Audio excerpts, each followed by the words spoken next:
तो hello everyone, welcome to Education Point Online. तो भाई साहब, आज के इस वीडियो के अंदर हम सिग्मॉइड फंक्शन डिस्कस करने वाले हैं कि भैया सिग्मॉइड फंक्शन का फॉर्मूला क्या होता है, उसके क्या एडवांटेजेस डिसएडवांटेजेस होते हैं और कैसा उसका ग्राफ दिखता है। ठीक है, तो एग्जाम के अंदर सिग्मॉइड फंक्शन अगर आपको पूछा जाता है तो चार चीजें क्या क्या, सबसे पहला भैया उसका फॉर्मूला क्या होता है, दूसरा डेफिनेशन वगैरह तो लिखना ही लिखना है, उसके अलावा चार चीजें बता रहा हूं, दूसरा उसका ग्राफ बनाना है, तीसरा वो आउटपुट क्या देता है, किस रेंज में आउटपुट देता है, क्योंकि भैया आपको पता है कि एक्टिवेशन फंक्शन एक रेंज बेस्ड आउटपुट देता है, एक बाउंड आउटपुट देता है। बाउंड आउटपुट का मतलब 0 से 1 के बीच में या -1 से 1 के बीच में, ऐसा। तो ये आउटपुट क्या है, और चौथा भैया उसका एडवांटेजेस डिसएडवांटेजेस क्या है। ये चार चीजें आपको भैया किसी भी एक्टिवेशन फंक्शन के एग्जाम के अंदर लिखना है। ठीक है भैया, चलिए सिग्मॉइड एक्टिवेशन फंक्शन की अगर मैं बात करूं तो ये sort of similar to binary step function है। अब आप समझो बाइनरी स्टेप फंक्शन के अंदर क्या होता था। बाइनरी स्टेप फंक्शन के अंदर क्या होता था कि या तो हमें 0 आउटपुट में मिलता था या तो 1 आउटपुट में मिलता था।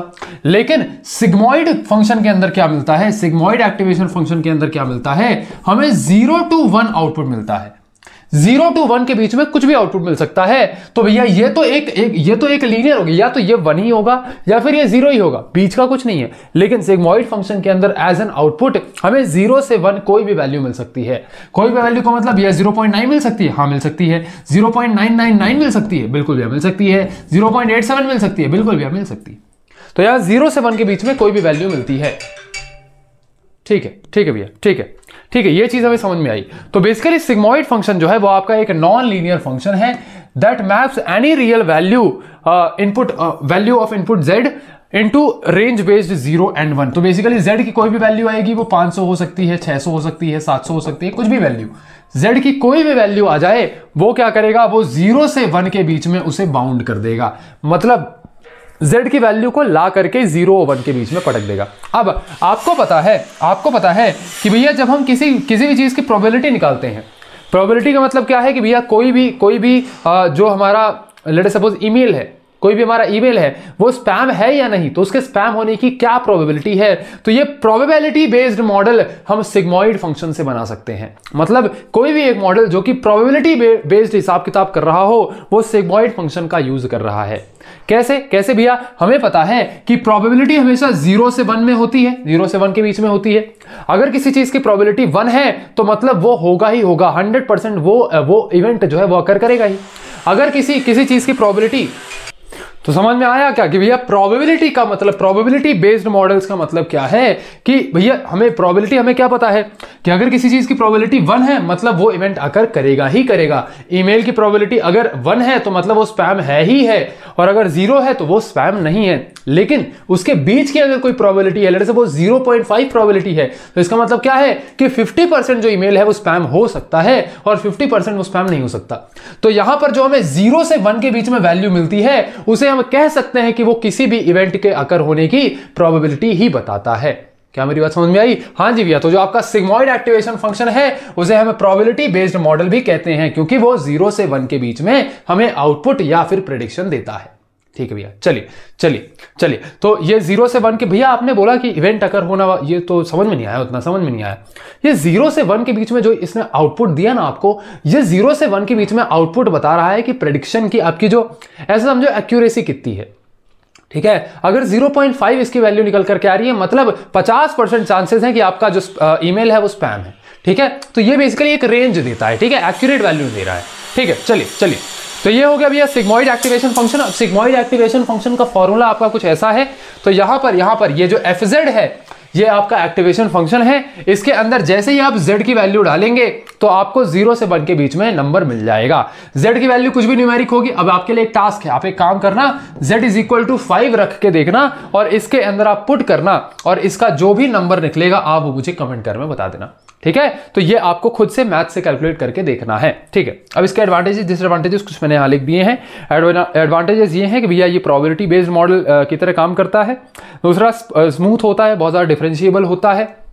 ठीक है, ग्रेडियंट बेस्ड लर्निंग करता है। ये ग्रेडियंट क्या है, देखो क्या है कि अभी 3-4 वीडियोस के बाद एक ग्रेडियंट डिसेंट नाम का हम टॉपिक पढ़ेंगे, उसके बाद एक बैक प्रोपगेशन नाम का टॉपिक पढ़ेंगे, तो तब आपको ये ग्रेडियंट का एक्चुअल मीनिंग समझ में आ जाएगा। अभी के लिए आप इतना समझो कि ग्रेडियंट बेस्ड लर्निंग का मतलब क्या है। ग्रेडियंट बेस्ड लर्निंग सिंपली क्या करती है, आपकी जो मॉडल की लर्निंग कैपेबिलिटी है उसे बढ़ा देती है। अब आपका जो मॉडल है वो बेटर तरीके से लर्न कर पाता है, उसकी सेल्फ लर्निंग प्रॉपर्टी बढ़ जाती है। ये आपका ग्रेडियंट बेस्ड लर्निंग का मतलब होता है। Good for binary classification task. Binary classification task वही या तो 0 या फिर 1। तो यहां पर हमने स्पैम और नॉट स्पैम में क्लासिफाई किया ना कि स्पैम है या फिर नहीं, तो ये बाइनरी क्लासिफिकेशन है। तो ये इसको कुछ एडवांटेजेस हैं, इसे आप नोट करिए। अब इसका जो ग्राफ है वो कुछ ऐसा बनेगा, मैं आपको दिखा देता हूं कैसा बनेगा। ठीक है भैया, इसे हमने नोट कर लिया है। अब इसका जो ग्राफ है बेटा वो कुछ ऐसा दिखेगा। तो ऐसा समझो कि भैया 0 आउटपुट, ये आउटपुट रेंज है, ये इनपुट रेंज है। क्या है, ये आउटपुट रेंज है, ये इनपुट रेंज है। तो एग्जैक्ट 0 इनपुट पर अगर z इज इक्वल टू 0 होता है तो जो आपका आउटपुट होगा वो 0.5 होगा। कितना होगा बेटा, 0.5 होगा। कितना होगा बेटा, 0.5 होगा। लेकिन अगर z की वैल्यू नेगेटिव में होती है तो आउटपुट आपका 0 की तरफ आ रहा होगा, z की वैल्यू पॉजिटिव में होती है तो 1 की तरफ जा रहा होगा। गौर करने वाली बात क्या है कि आउटपुट या तो मिनिमम 0 हो सकता है या फिर मैक्सिमम 1 हो सकता है, और 0 से 1 के बीच में वो कोई भी वैल्यू हो सकती है। कोई भी वैल्यू का मतलब 0.2 भी हो सकती है, 0.4 भी, 0.5 भी, 0.6 भी, 8 भी, कुछ भी हो सकती है। ठीक है, तो ये सिग्मोइड एक्टिवेशन फंक्शन का ग्राफ है। अब इसके डिसएडवांटेजेस में आता है एक vanishing gradient problem. Vanishing gradient problem मैं बहुत सिंपल लैंग्वेज में समझा देता हूं, ठीक है, क्योंकि ग्रेडियंट डिसेंट या बैक प्रोपगेशन मैं आपको आगे पढ़ाऊंगा।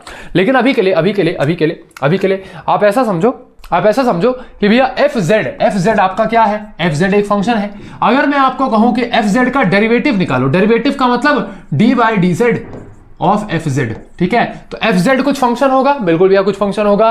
क्या आप किसी फंक्शन का एक डेरिवेटिव निकाल सकते हैं? बिल्कुल भैया, उसका डिफरेंशिएशन करेंगे, वही 11th-12th वाला डिफरेंशिएशन करेंगे, उसका डेरिवेटिव निकाल लेंगे। ठीक है। अब सिग्मोइड एक्टिवेशन फंक्शन में क्या होता है कि अगर ये जो आउटपुट y निकला, अगर ये आउटपुट y क्या है भैया, fz की वैल्यू है, fz is equal to output y आपका। तो अगर आउटपुट की वैल्यू ज्यादा बड़ी होती है या फिर ज्यादा ही छोटी होती है, मतलब वो या तो क्लोज टू 1 होती है या तो क्लोज टू 0 होती है। क्लोज टू 1 का मतलब क्या है, 0.9 हो गई, 0.97 हो गई, 0.98 हो गई, ये जो बहुत क्लोज वैल्यूज हो गई ना 1 के, तो या तो इतनी हुई या फिर 0 के बहुत क्लोज, 0.01, 0.1।